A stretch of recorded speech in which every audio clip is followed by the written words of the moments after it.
ৰঙালী বিহু আৰু অসমীয়া নৱবৰ্ষৰ এই শুভ মুহূৰ্তটো অসমবাসী ৰাজ্যলৈ মান্যনুসাৰে মই শ্ৰদ্ধা সেৱা চেনেহ আৰু ওলগ যাচিছোঁ।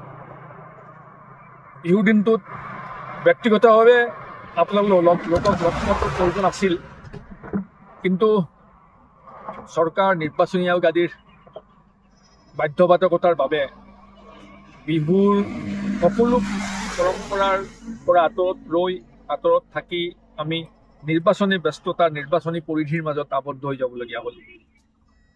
আজি বিশেষ এটা কামত নিৰ্বাচনী কামতে মই শদিয়ালৈ আহিছিলোঁ আৰু শদিয়াৰ ঢলা শদিয়া দলং যিখন ডক্টৰ ভূপেন হাজৰিকা সেতু, সেই সেতুখনৰ ওপৰতে উঠি মোৰ অনুভৱ হ'ল যে মই অসমৰ জনসাধাৰণক এটা ভিডিঅ' বাৰ্তাৰ যোগেদিয়ে মই শ্ৰদ্ধা সেৱা আৰু শুভেচ্ছা জনাওঁ। আৰু এনেও এইখন দলঙৰ লগত মোৰ এটা আত্মিক আৰু আৱেগিক সম্পৰ্ক আছে। মোৰ সপোন এইখন দলং, মোৰ সপোনৰ দলং এইখন দলঙৰ স্বপ্ন মই ৰচনা কৰিছিলোঁ। গতিকে মই নিজেই এইখন দলঙৰ ওপৰে যেতিয়া অহা যোৱা কৰোঁ মই বৰ অভিভূত হৈ পৰোঁ, মই আনন্দৰ আত্মহাৰা হৈ পৰোঁ। জীৱনৰ সৃষ্টিৰ সফলতা প্ৰাপ্তিৰ এটা মোৰ জীৱনৰ উৎকৃষ্ট উদাহৰণ এই দলংখন। যে কি নহওক, এই নিৰ্বাচনটোৰ বিশেষ গুৰুত্ব এইটোৱেই যে এই নিৰ্বাচনটোৰ লগত আমাৰ বহাগ বিহুৰ এটা নিবিড় সম্বন্ধ আছে। এই নিৰ্বাচনটোৰ লগত আমাৰ অসমীয়া জাতীয় জীৱনৰ কৃষ্টি সংস্কৃতি, অসমীয়া জাতিৰ স্বাভিমান মৰ্যাদা অস্তিত্ব ৰাজনৈতিক অধিকাৰ এই সকলোবোৰ সুৰক্ষিত কৰাৰ এটা সম্পৰ্ক আহি পৰিছে।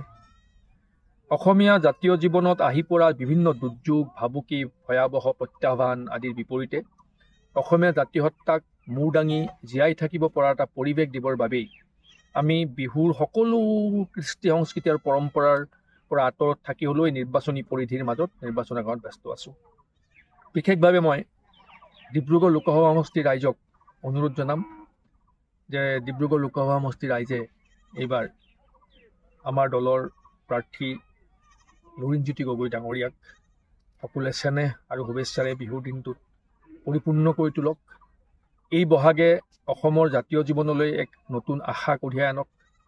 অসমীয়া জাতিৰ স্বাভিমান প্ৰতিষ্ঠাৰ এই ৰাজনৈতিক মহাৰণখনত অসমীয়া জাতিসত্তাই এটা নতুন সম্ভাৱনাৰ পথেৰে আগবাঢ়িবলৈ সক্ষম হওক। আমি আশা কৰিম যে আহিব লগা দিনবোৰত আমি অসমীয়া মানুহবিলাকে, অসমৰ খিলঞ্জীয়া মানুহবিলাকে বিভিন্ন ভাষা ধৰ্ম জাতি জনগোষ্ঠী সকলোৰে সমন্বিত যিখন আমি বৃহত্তৰ অসমীয়া সমাজ বুলি কওঁ, ইনক্লুচিভ ছ'চাইটি, সেই বৃহত্তৰ অসমীয়া জাতিসত্তাটোৱে অন্ততঃ মূৰ দাঙি অসমৰ মাটিত স্বাভিমানেৰে জীয়াই থকাৰ পথ ৰচনা হওক।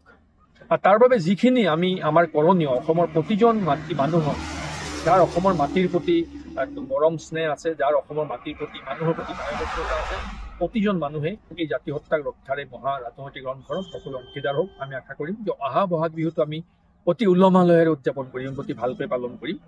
এই বহাগ বিহুটোত আমি সংকল্প লওঁ, এই বহাগ সংকল্পৰ বহাগ, এই বহাগ আমাৰ দৃঢ় পণ লোৱাৰ বহাগ। এই বহাগতে জাতিসত্তা ৰক্ষাৰ, অসমৰ অস্তিত্ব ৰক্ষাৰ, অসমৰ মানুহৰ স্বাভিমান ৰক্ষাৰ আমি পণ লওঁ, সংকল্প লওঁ। আৰু এই বহাগৰে অংগীকাৰেৰে আহিব লগা দিনবোৰত আমি শক্তি আহৰণ কৰিম আৰু শক্তিৰে আমি ভৱিষ্যতৰ দিনবোৰত জাতিটোৰ বাবে যুঁজিম।